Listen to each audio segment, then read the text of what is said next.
유란시아서 4차 개정본 오디오 제51편 행성의 아담들.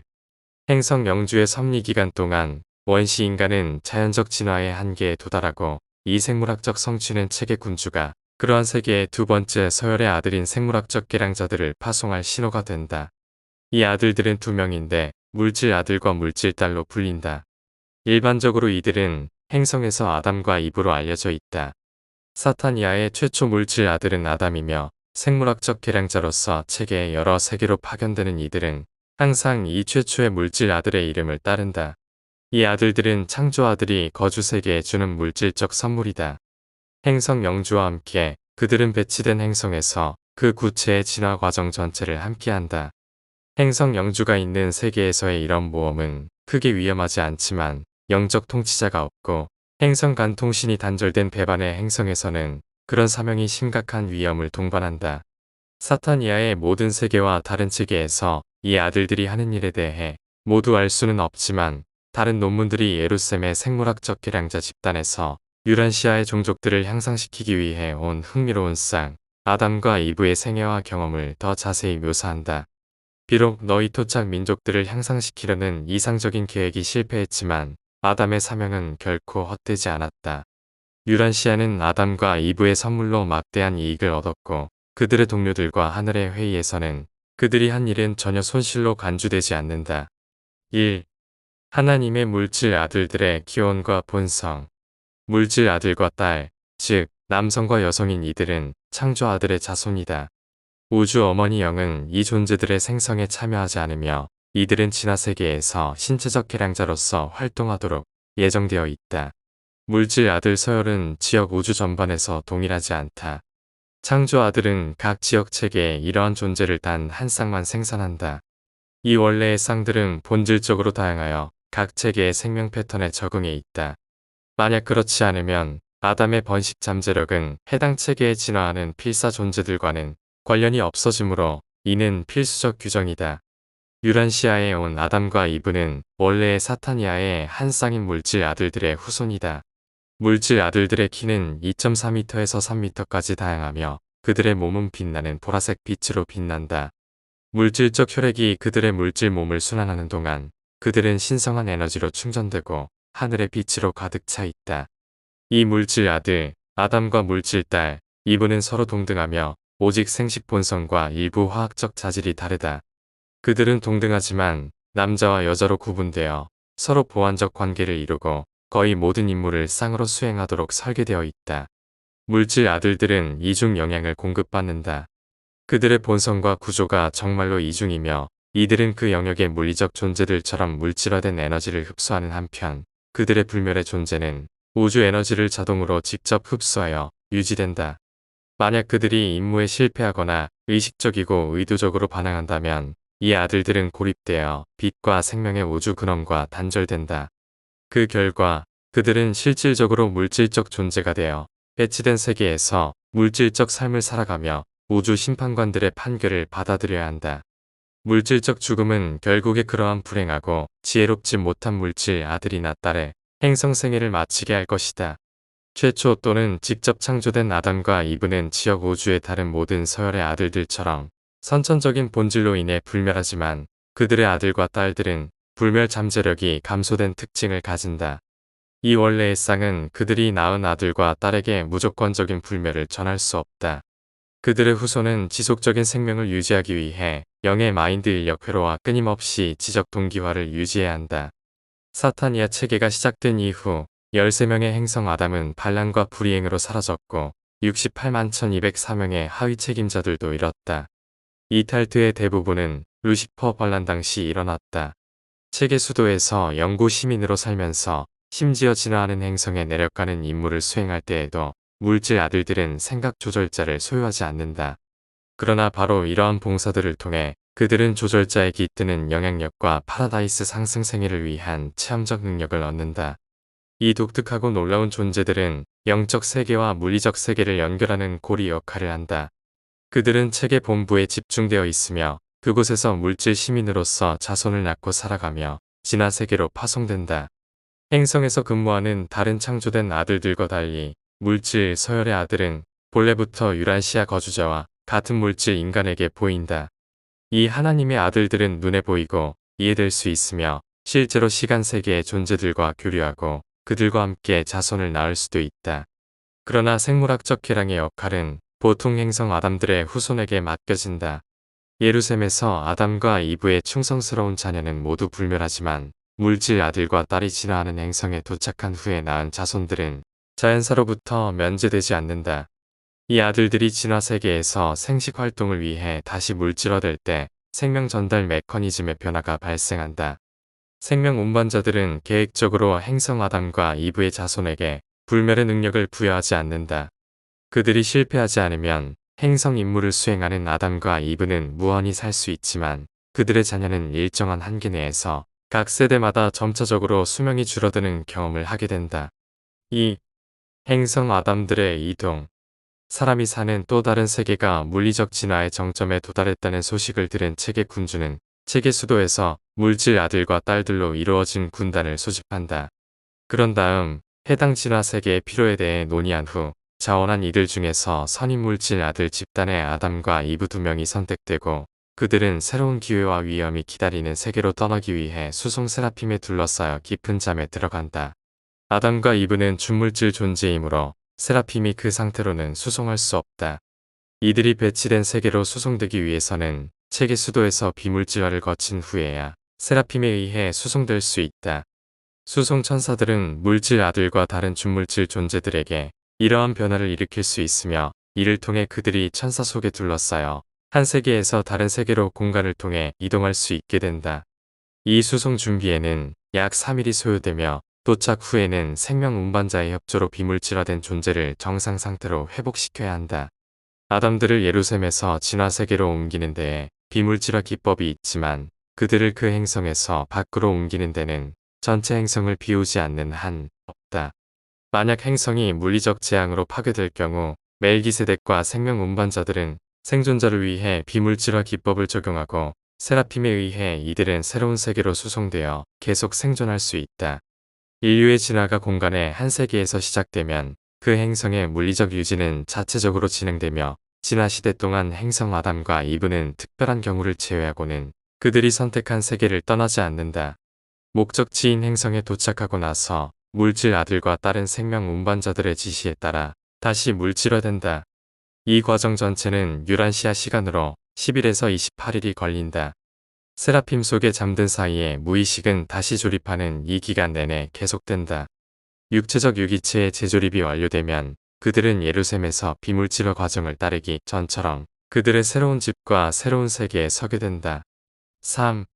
아담의 임무들 사람이 사는 세계에서 물질 아들과 딸은 동산집을 짓고 곧 그들이 낳은 자녀들이 이를 돕는다. 일반적으로 동산 위치는 행성 영주에 의해 선정되며 영주의 참모진은 고등토착 인종들의 도움을 받아 준비 작업을 진행한다. 이 에덴 동산들은 별자리 수도인 에덴시아를 기념하여 이름 지어졌으며 최고자 모스트 하이 아버지들의 본부 세계의 식물적 웅장함을 본떠 만들었다. 이러한 동산 주택들은 보통 외딴 지역과 열대 근처에 위치하며 대부분의 세계에서 놀라운 창작물로 여겨진다. 유란시아에서 그런 사업이 중단된 부분적인 기록으로는 이 아름다운 문화의 중심지를 판단할 수 없다. 행성 아담과 이브는 잠재적인 면에서 필사 종족에게 육체적 은혜를 온전히 선물하는 존재로 그들의 주요 임무는 번식하고 시간 세계의 자녀들을 개량하는 것이다.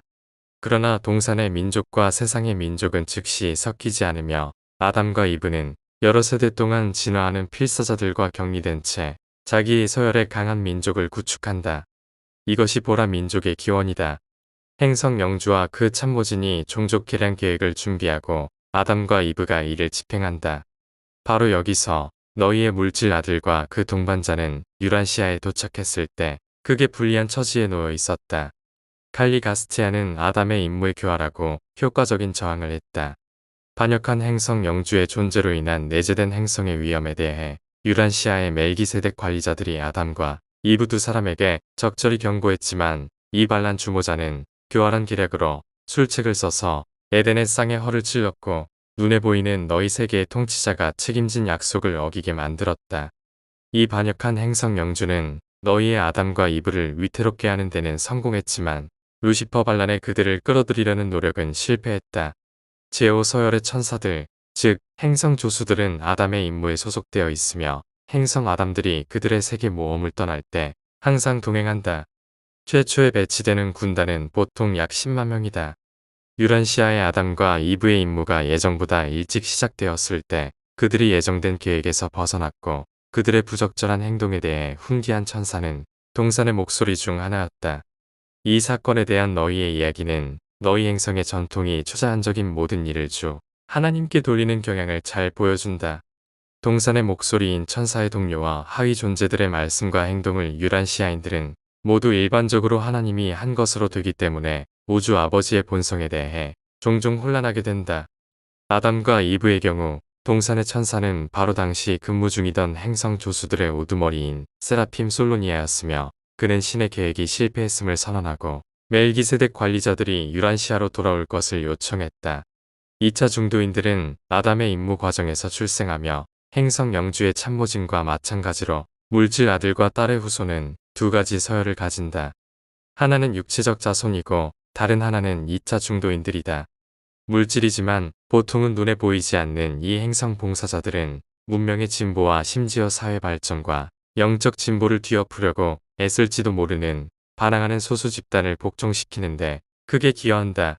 2차 중도인들은 1차 중도인들과 혼동하면 안 되는데 1차 중도자는 행성 영주가 도착하던 시절 가까이까지 거슬러 올라간다. 유란시아에서 초기의 중도인들 대부분은 칼리가스티아와 함께 반란에 가담했으며 오순절 이후로 구금되었다. 행성 행정부에 충성하지 않은 아담 집단의 많은 이들도 역시 구금되었다. 오순절날 충성스러운 1차 중도인들과 2차 중도인들은 자발적으로 연합하여 그 이후로 세계의 업무에서 하나의 단위로 활동해왔다. 그들은 두 집단에서 교대로 선택된 충성스러운 중도인들의 지휘 아래 봉사한다. 너희 세계는 내 서열의 아들들의 방문을 받았다. 행성 영주 칼리가스티아, 하나님의 물질 아들인 아담과 이브, 아브람 시대의 살렘의 현자 마키벤타 멜기세덱, 그리고 파라다이스 수여 아들로서 온 그리스도 미가엘이다. 만약 미가엘, 네바돈 우주의 최고 통치자가 충성스럽고 유능한 행성 영주와 헌신적이고 성공적인 물질, 아들의 환영을 받았다면 얼마나 효과적이고 아름다웠을지. 그들은 수여 아들의 일생과 사명을 더욱 향상시키는데 큰 기여를 할 수 있었을 것이다. 그러나 모든 세계가 유라시아처럼 불행하지 않으며 행성 아담들의 임무도 항상 그렇게 어렵고 위험한 것은 아니다. 그들이 성공했을 때 그들은 위대한 민족의 발전에 기여하며 그런 세계가 빛과 생명에 정착하는 시대까지 행성 업무의 책임자로 계속 활동한다. 4. 여섯 진화 종족. 사람이 사는 세계의 초기 시대의 지배적인 민족은 홍인이며 이들은 보통 먼저 인간의 발달 수준에 도달한다. 홍인이 행성에서 선임 종족이지만 필사자가 등장하는 시대에서 유색 종족들이 아주 일찍부터 등장하기 시작한다. 초기의 종족들은 후기의 종족들보다 얼마큼 우월하다. 홍인은 남인종, 흑인보다 훨씬 위에 있다. 생명 운반자들은 살아있는 에너지를 충분히 처음 종족, 홍인종에게 나누어주며 다른 필사자 집단이 연달아 진화로 나타나는 것은 최초의 자질을 희생하고 얻는 변화이다. 필사자의 기도 홍인으로부터 남인종으로 내려가면서 작아지는 성향이 있지만 유라시아에는 녹색인과 주황 종족들 사이에서 예상치 못한 거인 계통이 출현했다. 여섯 진화 민족이 모두 있는 세계에서 우수한 민족들은 첫째, 셋째, 다섯째, 홍인종, 황인종, 청인종이다.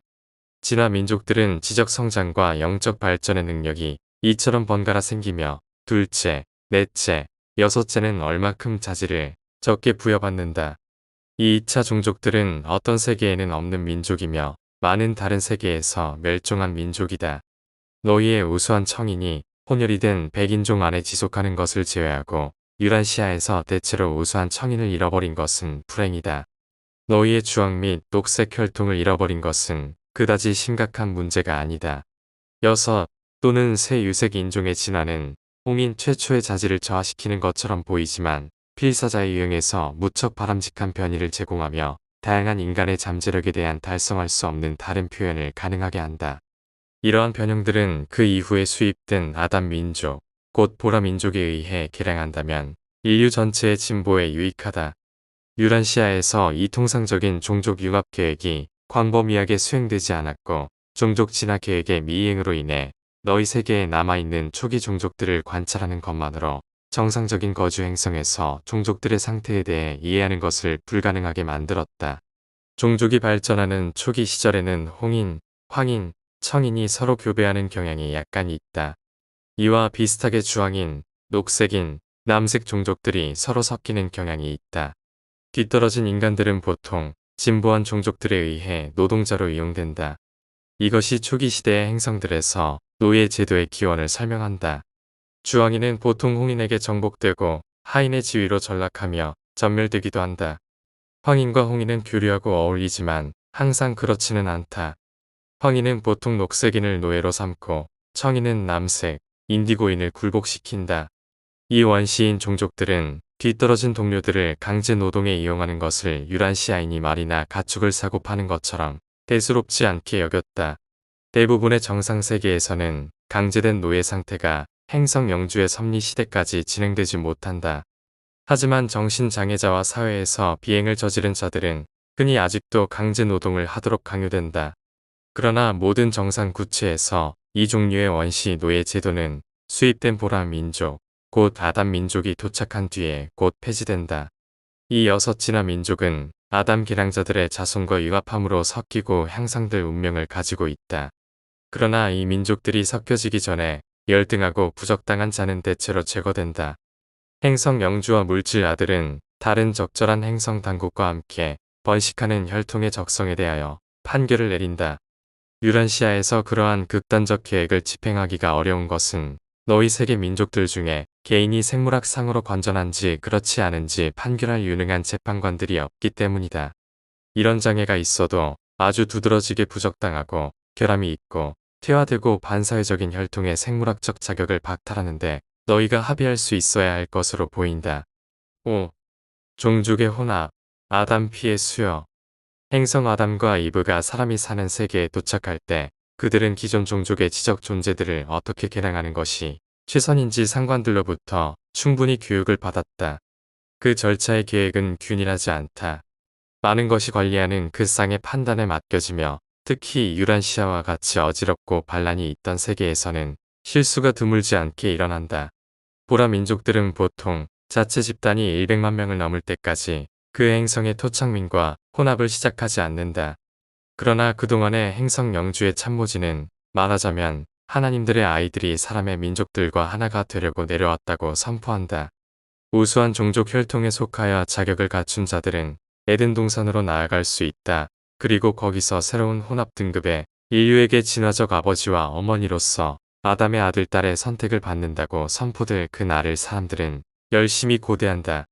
정상세계에서 행성 아담과 이브는 진화 민족들과 결코 교배하지 않는다. 이 생물학적 개선 작업은 아담의 후손이 할 일이다. 그러나 이 아담 족속은 민족들 사이로 나가지 않는다. 아담의 후손과 자원에서 짝짓기 위하여 우수한 남녀를 에덴 동산으로 영주의 참모진이 데리고 온다. 그리고 대부분의 세계에서 동산의 아들딸과 짝지을 후보자로 뽑히는 것을 최고의 영예로 여긴다. 처음으로 종족의 전쟁과 기타 부족들의 투쟁이 줄어들고 한편 세계 민족들은 동산으로부터 인정받고 거기에 들어갈 자격을 갖추려고 더욱 애쓴다. 정상의 행성에서 이 경쟁하는 싸움이 어떻게 모든 활동의 중심을 차지하게 되는지 너희는 겨우 아주 미약한 관념을 가질 수 있다. 종족을 개량하는 이 계획 전체가 유란시아에서 일찍부터 망쳐졌다. 보라 민족은 일부일처를 지키는 민족이며 아담의 아들딸과 연합하는 진화하는 남자와 여자는 누구나 다른 짝을 얻지 않고 단일 배우자를 유지하라고 아이들에게 가르칠 것을 서약한다. 이 각각의 결합에서 생긴 아이들은 행성 영주의 학교에서 교육과 훈련을 받으며 그리고 나서 진화적 부모인 민족에게로 떠나가서 거기서 선택된 집단의 우수한 필사자들 중에서 결혼하는 것이 허락된다. 이 물질 아들들의 혈통이 세계들의 진화 종족들에 더해질 때 진화적 진보의 새롭고도 더 위대한 시대가 시작된다. 수입된 능력과 초진화적 특성들이 생식을 통해 풍성하게 부여된 뒤에는 문명과 종족 발전에서 일련의 급속한 도약이 뒤따른다. 그 결과 이전의 100만 년에 걸친 투쟁보다도 더 큰 진보가 불과 10만 년 만에 이루어진다. 너희 세계에서도 비록 예정된 계획들이 좌절되었음에도 아담의 생명 원질이 너희 민족들에게 주어진 이후로 큰 진보가 이루어졌다. 그러나 행성의 에덴 동산에서 순수 핏줄을 가진 아이들이 여러 진화 민족의 우수한 구성원들에게 자신을 수여할 수 있고, 이렇게 함으로 인류의 생물학적 수준을 높일 수 있지만 더 높은 유란시아 필사자들의 혈통이 낮은 종족과 짝짓는 것은 유익하지 않다. 그러한 지혜롭지 않은 과정은 너희 세계에서 모든 문명을 위태롭게 할 것이다. 아담의 기법으로 인종결합을 이루지 못했기 때문에 이제 너희는 다른 방법으로 광범위하게 인간의 적응과 통제 방법에 의한 인종 개선이라는 너희의 행성 문제를 해결해야 한다. 6. 에덴의 체제. 대부분의 거주 세계에서 에덴 동산은 뛰어난 문화적 중심지로 남아있으며 시대가 지나면서도 행성의 운영과 규범을 나타내는 사회적 패턴으로 계속 기능한다. 보라 민족들이 비교적 분리되어 있던 초기에도 그들의 학교는 세계의 다양한 종족들 가운데서 적합한 후보자를 받으며, 한편 동산의 산업 발전은 상업적 교류에 새로운 경로를 열어준다. 따라서 아담과 이브, 그리고 그들의 후손들은 자신들의 세계에서 진화하는 종족들의 문화적 급성장과 급속한 발전에 기여한다. 그리고 이러한 모든 관계는 진화하는 종족들과 아담의 자손들이 결합함으로써 더욱 강화되고 안정되며, 그로 인해 생물학적 지위가 즉시 향상되고 지적 잠재력이 자극되며 영적 감수성이 증대된다. 정상 세계에서 보라 민족의 동산 본부는 세계 문화의 두 번째 중심지가 되며 행성 영주의 본부 도시와 함께 문명의 발전 속도를 결정한다. 수세기 동안 행성 영주의 본부 도시 학교와 아담과 이브의 동산 학교는 동시대의 교육기관으로 존재해왔다. 이들은 보통 서로 멀지 않은 거리에 위치해 있으며 조화로운 협력 속에서 함께 일한다. 만약 동부지중해 지역 어딘가에 37,000년 동안 중단 없이 활동해온 위대한 행성 문화의 세계 중심지가 있었다면 그것이 너희 세계에서 어떤 의미가 있을지 한번 생각해보라. 그리고 다시 50만 년 동안에 축적된 진화적 영향력을 발휘하는 전통을 지닌 하늘에 봉사를 담당하는 또 다른 더 오래된 본부가 그리 멀지 않은 곳에 존재한다면 그런 곳의 중심지의 도덕적 권위가 얼마나 강화되었을지를 잠시 멈추어 생각해보라. 결국 에덴의 이상을 온 세계에 퍼뜨리는 것은 바로 관습이다. 행성 영주의 학교들은 주로 철학, 종교, 도덕, 그리고 더 높은 지적, 예술적 성취에 집중한다. 아담과 이브의 동산 학교들은 보통 실용예술, 기초적인 지적 훈련, 사회적 문화, 경제 발전, 무역관계, 신체적 효율성, 그리고 시민정부에 주로 전념한다. 결국 이 세계 중심들은 통합되지만 실제로 이 합병은 때때로 첫 번째 사법관 아들이 등장할 때까지 이루어지지 않는다. 행성 아담과 이브의 지속적인 존재와 보라 종족의 순수 혈통은 전통의 강력한 힘으로 한 세계의 문명에 영향을 미치며, 그로 인해 에덴 문화는 안정된 성장을 이룬다. 이 불멸의 물질 아들과 딸들 속에서 우리는 영원한 창조주와 시간 속에 가장 낮은 유연한 존재들 사이에 거의 무한한 간격을 잇는 필수적인 마지막 연결 고리를 만나게 된다. 여기에는 육체적이고 물질적인, 심지어 유란시아의 필사자들과 같은 성별을 가진 높은 기원의 존재가 있다. 물질 아들과 딸들은 모든 하위 영적 존재들을 볼 수 있기 때문에 그들은 보이지 않는 행성 영주를 보고 이해할 수 있으며 그의 뜻을 필사자들에게 해석해 줄 수 있는 존재들이다. 그들은 행성 영주와 그의 참모들, 보이는 자와 보이지 않는 자를 모두 볼 수 있다. 수세기가 흐르면서 그들의 후손들이 인간 종족들과 합쳐짐에 따라 바로 이 물질 아들과 딸은 인류의 공통된 조상으로 현재 섞여진 진화 인종 후손들의 공통된 부모로 받아들여지게 된다. 이는 사람이 거주하는 세계에서 출발한 필사자들이 7명의 아버지를 인식하는 체험을 하게 되도록 의도된 것이다. 1. 생물학상의 아버지, 육체의 아버지. 2. 그 영역의 아버지, 행성 아담. 3. 구체들의 아버지, 책의 군주. 4. 최고자 모스트 하이, 아버지, 별자리 아버지. 5. 지역 우주의 아버지, 창조 아들이며 지역 창조들의 최상 통치자. 6. 초우주의 아버지, 초우주를 다스리는 옛적부터 늘 계신 이들.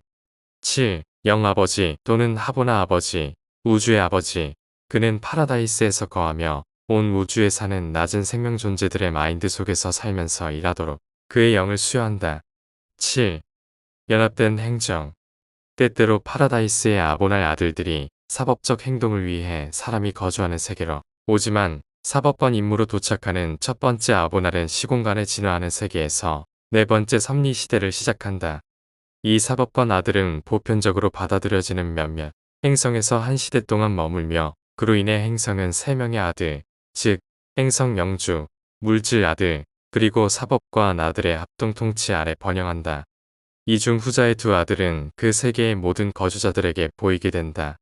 정상적 진화하는 세계에서 첫 사법관 아들이 임무를 마치기 전에 행성 영주와 물질 아들의 교육 및 행정 작업이 통합되어 효과적인 결과를 맺는다. 한 행성의 이중 감독 체제의 통합은 새로운 세계 행정 질서를 실현한다. 사법관 아들이 물러나면 행성 아담은 그 구체의 외부적 지도를 맡는다. 물질 아들과 딸은 빛과 생명의 시대가 정착될 때까지 행성의 관리자로서 공동으로 역할을 하며 그때 행성 영주는 행성 군주의 자리에 오르게 된다.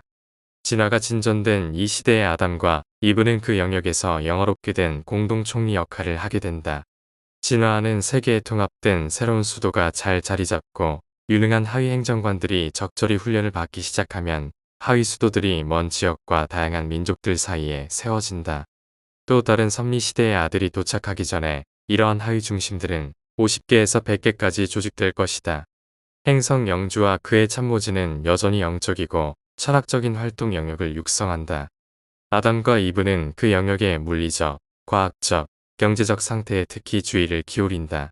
두 집단 모두 예술, 사회적 관계, 지적 성취의 증진을 위해 에너지를 똑같이 기울인다. 세상사의 다섯 번째 섭리시대가 시작될 때쯤 행성 활동에 대한 훌륭한 관리가 이루어진다. 그렇게 잘 관리된 구체에서의 필사 존재는 정말로 활동적이고 유익한 삶을 누리게 된다. 만약 유란시아인들이 그런 행성에서의 삶을 관찰할 수 있다면 그들은 즉시 자신들의 세계가 악을 용납하고 반란에 참여함으로써 얼마나 귀중한 것을 잃었는지를 깨닫게 될 것이다. 예비군의 한 2차 나노난덱 아들이 발표하였다.